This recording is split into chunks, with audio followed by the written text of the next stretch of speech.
darkness of Halloween night. I don't know why I said yes to house sitting for the Johnsons on Halloween night. They lived in the middle of nowhere, surrounded by acres of woods and farmland.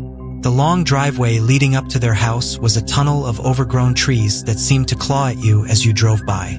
"It'll be quiet," Mrs. Johnson had said with a warm smile. "Just feed the dog, lock up, and relax.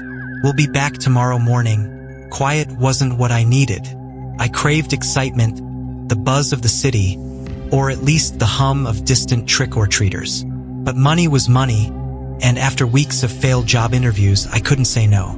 The house itself was enormous, one of those old colonial-style places that looked picturesque in the daylight but sinister after sundown.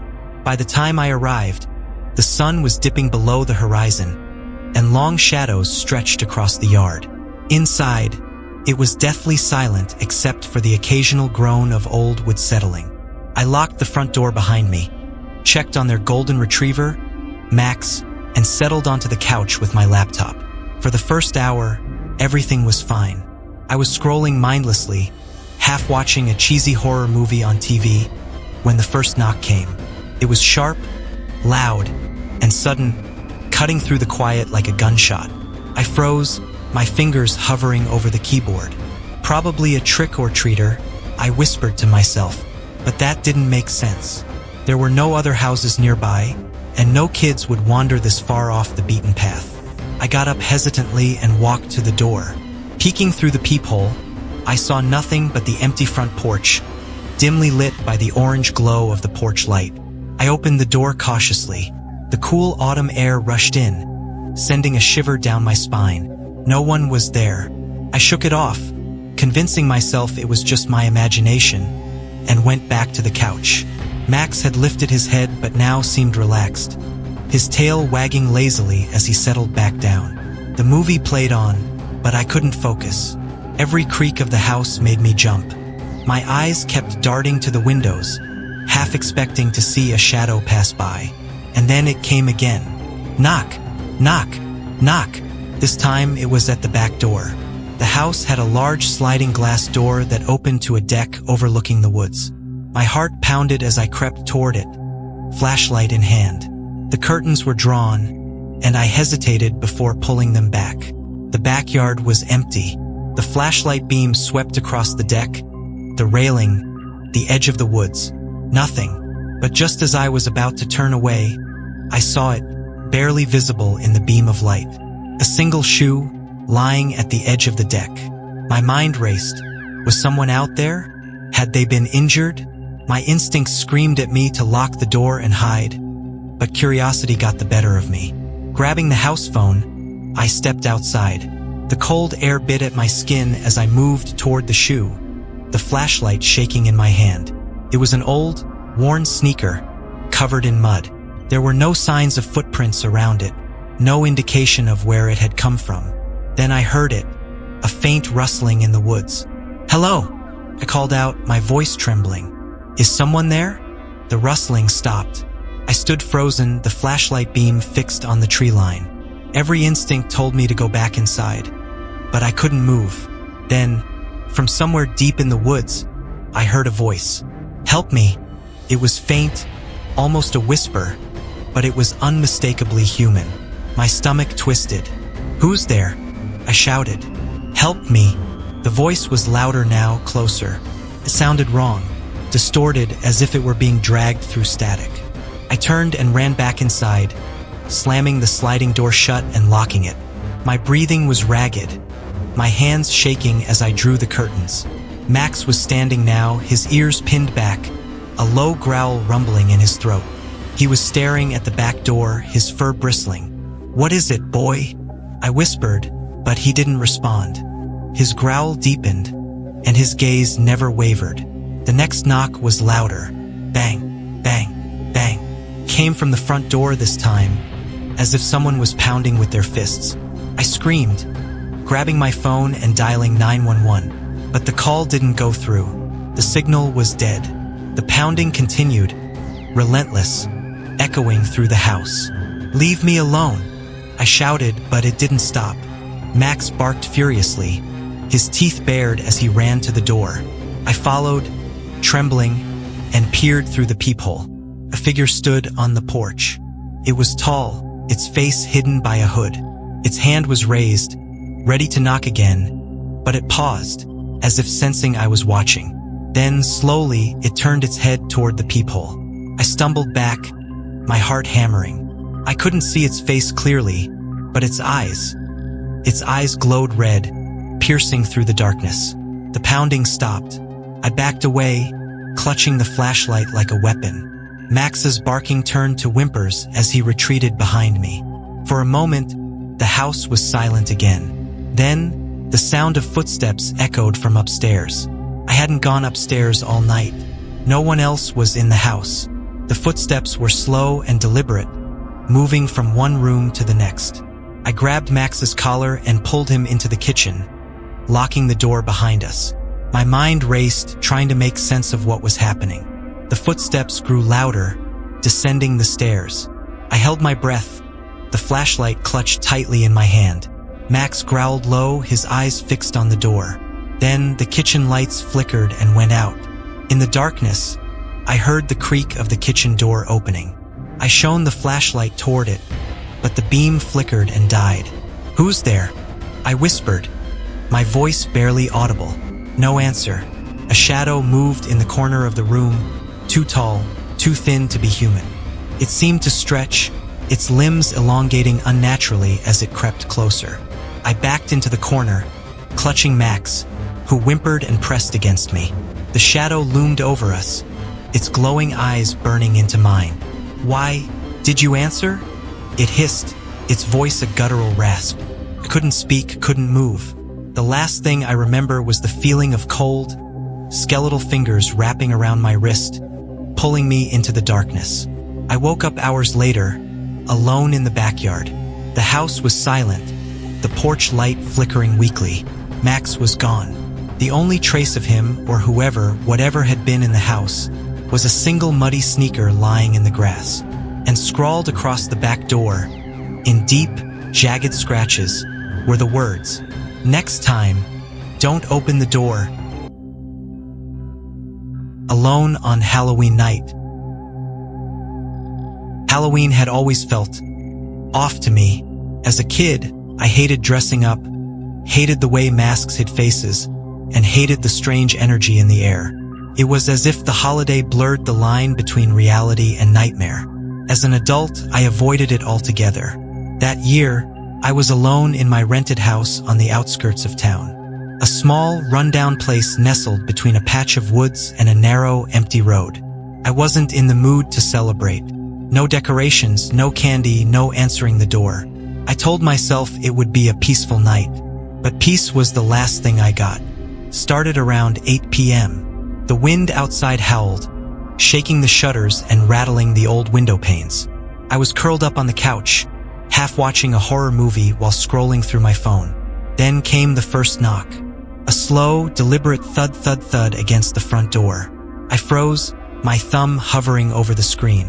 No one came out this far to trick or treat. My nearest neighbor was half a mile away. The road wasn't exactly a popular route for kids. Either it was too dark, too isolated. Probably nothing, I muttered, trying to shake off the creeping unease. But when the knock came again, louder this time, my stomach dropped. I got up and walked to the door, my footsteps hesitant. Peeking through the peephole, I saw nothing but the dimly lit porch and the woods beyond. "Hello," I called out, my voice shaking slightly. No response. I hesitated, hand on the doorknob, before turning the deadbolt and stepping back. It was probably a prank. Kids daring each other to mess with the creepy house on the edge of town. I told myself I wouldn't play into it. I sat back down, but I couldn't focus on the movie. My eyes kept darting to the windows, expecting a shadow to flit past, or for another knock to shatter the silence. It wasn't long before it happened again. This time it was the back door. The knock was quieter, almost tentative, but it sent a jolt of fear through me. My house only had two doors. The front, which faced the road, and the back, which opened into the woods. I grabbed the flashlight from the coffee table and made my way toward the kitchen, my heart pounding. The back door had no peephole, just a narrow window. I turned off the kitchen light so I wouldn't be visible and cautiously pulled back the curtain. Nothing. The backyard was empty, the trees swaying violently in the wind. But the unease wouldn't leave me. My pulse raced as I locked the door again, double-checking it this time. I tried to shake it off, but I couldn't relax. Something wasn't right. An hour passed, and the house was eerily quiet. Too quiet. Even the wind had died down. That's when I heard the sound. It wasn't a knock this time. It was a scrape. A slow, grating screech across the front porch. I didn't move. I didn't breathe. My flashlight was still in my hand, and I clutched it like a weapon. The scraping sound continued, rhythmic and deliberate. Finally, I mustered the courage to approach the door again. I turned the porch light on and looked through the peephole. The porch was empty. I opened the door a crack, the flashlight beam cutting through the darkness. That's when I saw it. A single jack-o'-lantern sat in the middle of the porch. I hadn't put it there. Its carved face wasn't the playful grin you'd expect. It was jagged and uneven, the features distorted. The candle inside flickered, casting grotesque shadows across the porch. I stared at it, my skin crawling. Then, without thinking, I kicked it off the porch. It rolled into the yard, the candle snuffing out as it tumbled. I slammed the door shut and locked it. My breathing was shallow, my heart racing. The next sound was worse. Footsteps. They came from the roof. Slow, deliberate thuds like someone pacing back and forth. My throat went dry as I pointed the flashlight toward the ceiling, as if I could see through it. The footsteps moved toward the back of the house, then stopped. I crept toward the kitchen again, my legs trembling. When I reached the back door, I could see the faint outline of a figure in the yard, just standing there, barely visible through the glass. "Who's there?" I shouted, but my voice cracked. The figure didn't move. I backed away, my hands shaking so hard I nearly dropped the flashlight. Suddenly, all the lights in the house flickered and went out, plunging me into darkness. I don't remember deciding to hide, but I found myself crouched in the hallway closet, the flashlight off to avoid being seen. My breaths came in short gasps as I listened. The footsteps started again, this time inside the house. They were heavy, purposeful, and they moved from room to room, growing louder as they approached. I pressed my hand over my mouth, trying to stifle my breathing. The closet door was cracked open just enough for me to see into the hallway. The figure passed by. It was tall, its limbs unnaturally long, its movements jerky and wrong, like a puppet with tangled strings. Its face was obscured, but I could feel its presence, heavy and malevolent. It paused, its head tilting slightly as if it had sensed me. My heart pounded so loudly I thought it would give me away. Then it moved on. I don't know how long I stayed in that closet. Time lost meaning as I sat there in the dark, paralyzed by fear. Eventually, the footsteps stopped. The house was silent again. I waited for what felt like hours before finally emerging, the flashlight shaking in my hand. The air felt colder, heavier, as I crept through the house. The front door was wide open. I stepped outside, the flashlight beam cutting through the night. The jack-o'-lantern was back on the porch, its grotesque face grinning up at me, the candle flickering once more. And scrawled on the door, in something dark and sticky, were the words, "You can't hide." I didn't stay to find out what it meant. I ran to my car, fumbling with the keys as I glanced over my shoulder. The house loomed behind me, dark and foreboding, the porch light flickering like a dying flame. As I sped down the empty road, I saw something in the rearview mirror. A figure stood in the middle of the street, its elongated limbs and blank face illuminated by my taillights. It didn't move as I drove away, but I knew it was watching me. I never went back to that house, and every Halloween since, I felt its presence. It hasn't found me yet, but I know it's only a matter of time. Alone on Halloween night. Halloween had always been my least favorite holiday. Something about the masks, the false cheer, and the idea of strangers wandering the streets unsettled me. This year, I had no plans to participate. Living alone in a small, rented house on the edge of town, surrounded by woods, made it easy to ignore the festivities. I left the porch light off and settled in for a quiet evening with a book. The weather outside was bleak, thick clouds blocking out the moon, and a sharp wind rattling the windows. The perfect night to be left alone, or so I thought. Started around 9 p.m. A single knock at the door. I froze, my heart skipping a beat. I hadn't bought candy. I hadn't even bothered with decorations. I figured the house looked uninviting enough to discourage trick-or-treaters. Still, the knock came again, slow and deliberate. Probably a kid, I muttered, trying to calm the unease creeping up my spine. I hesitated before opening the door, and when I did, the sight in front of me made me regret it. A small girl, no older than 8 or 9, stood on the porch. She wasn't wearing a costume, just a plain white dress that looked damp and clung to her thin frame. Her dark hair hung in tangled strands over her face, and her feet were bare, dirty, and smeared with mud. "Trick or treat," she whispered, her voice barely audible over the wind. I glanced around, expecting to see a parent or group of kids nearby, but the street was empty. The glow of the occasional jack-o'-lantern on neighbors' porches did little to pierce the gloom. "Where are your parents?" I asked, my voice firmer than I intended. She didn't answer. Instead, she held out a small, dirty bag. There was something wrong with the way she stood, unnaturally still, like a doll propped up against the wind. I don't have anything for you," I said, awkwardly. "You should head home." Her head tilted slightly, as if she didn't understand. Then she turned, walking down the porch steps without another word. The way she moved was unnerving, her steps too stiff and deliberate. I closed the door, locking it and telling myself it was nothing. Just a weird kid with bad parents, probably. But I couldn't shake the image of her pale face, the faint glimmer of her dark eyes through the strands of hair. An hour passed. I tried to read, but my eyes kept darting to the windows.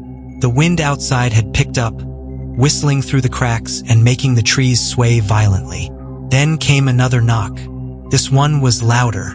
My stomach churned as I approached the door. I peered through the peephole, but the porch was empty. I opened the door a crack, just enough to see outside. The girl was gone, but something had been left behind. A small, crudely carved pumpkin sat on the porch. Its crooked grin seemed to mock me, and inside, a single candle flickered weakly against the wind. I hadn't put it there. A chill crawled up my spine. I stepped back, shutting the door and locking it again. This was fine. Just a prank. Kids in the neighborhood messing with the new guy. But then the lights flickered. I stood frozen in the living room as the overhead light dimmed, then sputtered out completely, plunging the house into darkness. The power outage didn't make sense. My neighbors' homes were still lit, their warm glow visible through the trees.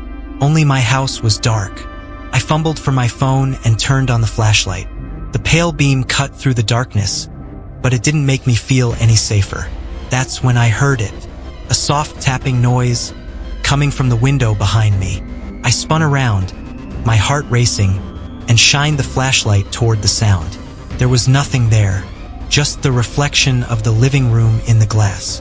I exhaled shakily, trying to calm myself, but the tapping came again, louder this time, and from the opposite side of the house. I didn't want to look, but I couldn't stop myself. I turned toward the kitchen window, and my blood ran cold. A face stared back at me. It was the girl, her features pale and distorted by the glass. Her dark eyes locked onto mine, unblinking. Her lips curled into a faint smile as she raised a hand and tapped. Once, twice, 3 times. "Leave me alone," I shouted, my voice cracking. But when I blinked, she was gone. The next few minutes were a blur. I locked every door, every window, and barricaded myself in the living room. I tried calling the police, but the line wouldn't connect. My phone had full bars, but every attempt ended in static. The house felt colder now, the kind of cold that seeped into your bones. The wind outside had grown stronger, and I swore I could hear whispers carried on its currents.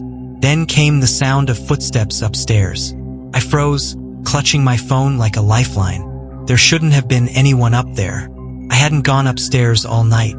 The footsteps were slow, deliberate, and growing louder. I grabbed a heavy flashlight from the table and crept toward the stairs, my heart pounding so hard I thought it might burst. "Hello," I called, my voice trembling. "Who's there?" No answer, just the creak of floorboards.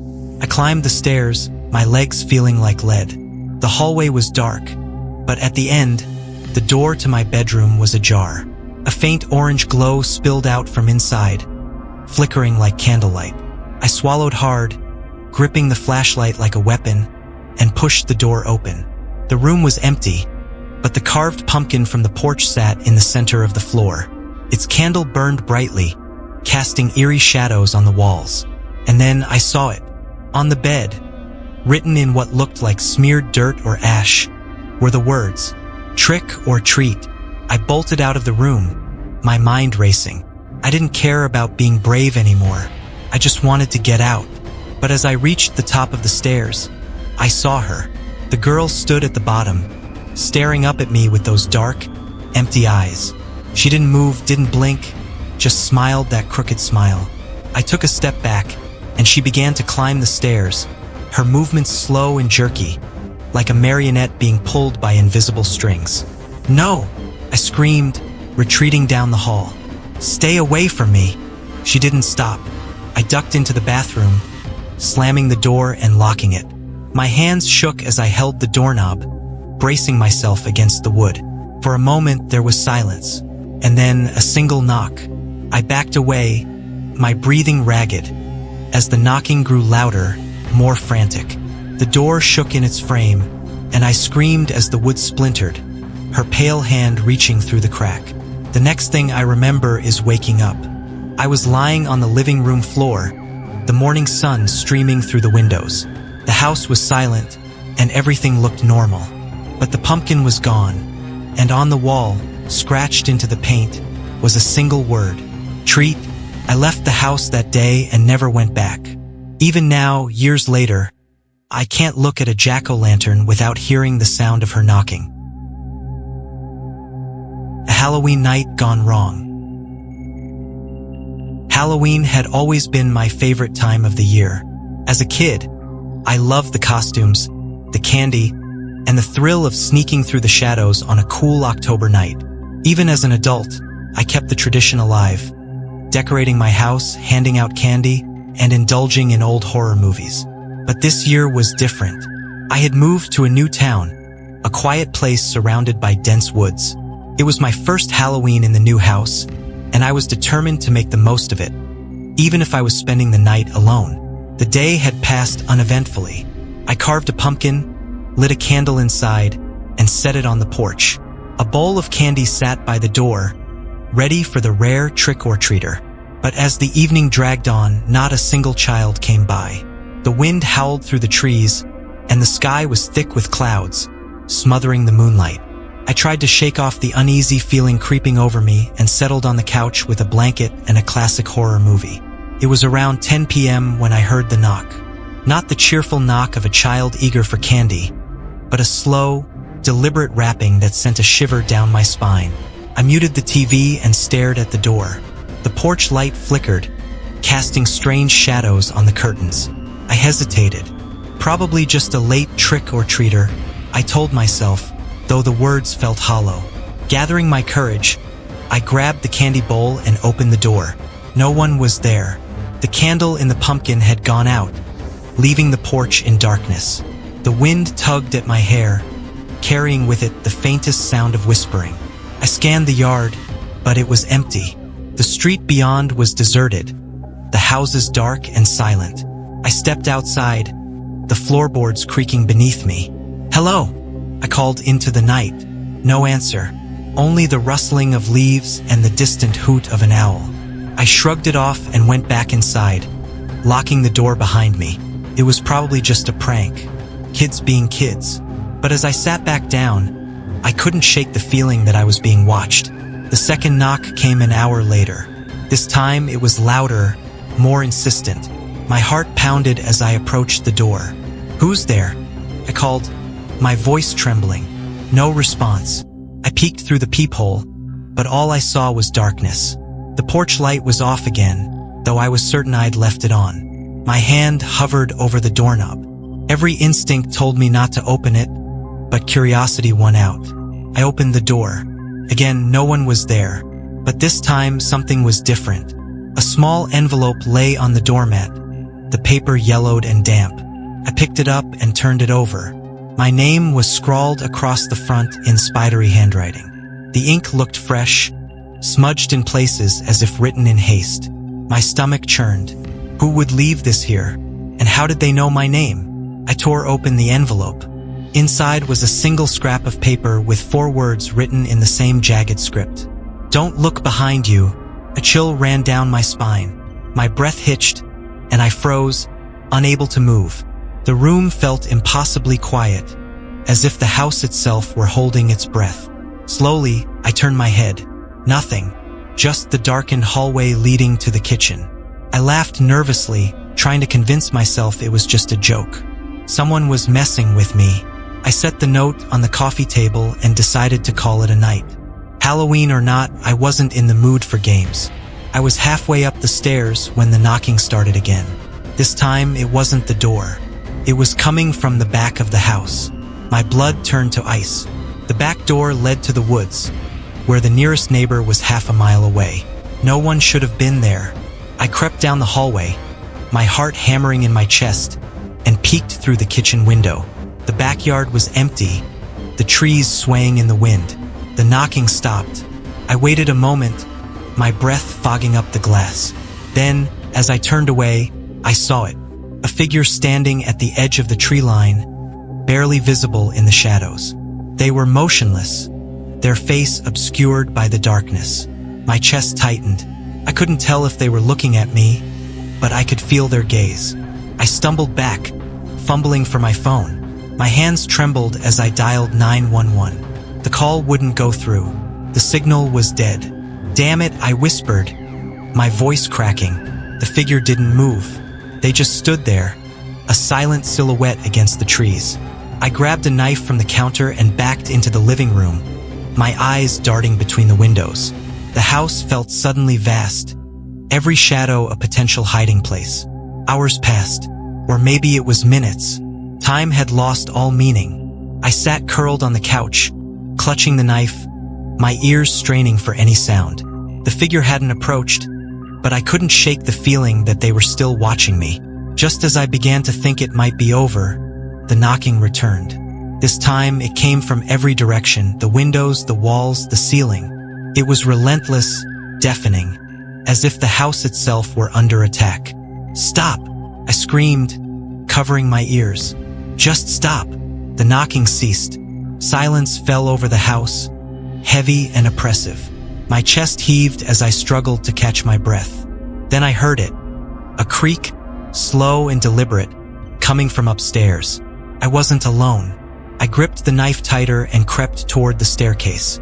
Each step felt like an eternity, the wood groaning under my weight. The hallway stretched out before me, the doors to the bedrooms all slightly ajar. My pulse thundered in my ears as I moved toward the master bedroom at the end of the hall. The door was open, the darkness inside impenetrable. I stepped inside, my hand groping for the light switch. The bulb flickered weakly before dying, plunging the room into shadow. And then I saw it. A face, pale and grinning, staring at me from the corner of the room. Its eyes glinted in the darkness, and its smile stretched impossibly wide.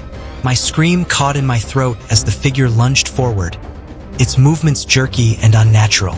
I stumbled backward, the knife slipping from my hand. I hit the floor hard, the wind knocked out of me. The figure loomed over me, its face inches from mine. Its breath was cold, reeking of decay.